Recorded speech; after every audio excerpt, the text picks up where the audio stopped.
এক গ্রামে ছিল বড় একটি মিষ্টি আম গাছ। সেই গাছের আম এত মিষ্টি ছিল যে মানুষ, পাখি, এমনকি বিড়াল পর্যন্ত গাছের আমগুলো চুরি করে খেত। প্রতিদিন দুপুরবেলা গ্রামের মানুষ যখন বিশ্রামে যেত, বিড়ালটি চুপি চুপি গাছে উঠত। একটা করে পাকা আম কামড় দিয়ে লাফ দিয়ে নিচে নামতো। গাছ ভাবলো বিড়ালটা অনেক চতুর, সে দিন দিন আমার অনেকগুলো আম নষ্ট করে দিচ্ছে। একদিন আম গাছ বলল, বিড়াল ভাই, তুমি যদি চুরি না করে আমাকে বলো, আমি নিজেই তোমাকে দিতাম। বিড়াল লজ্জায় বলল, তুমি যে কথা বলতে পারো তা আমি আগে কখনো জানতাম না, তবে আমি যেটা করেছি সেটা শুধু আমার পেটের দায়ে করেছি।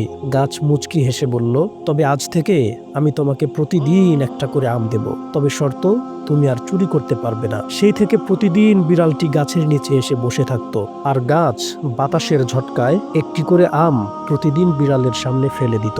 তাই চুরি করে পাওয়া রিজিক কখনো বরকত এনে দেয় না।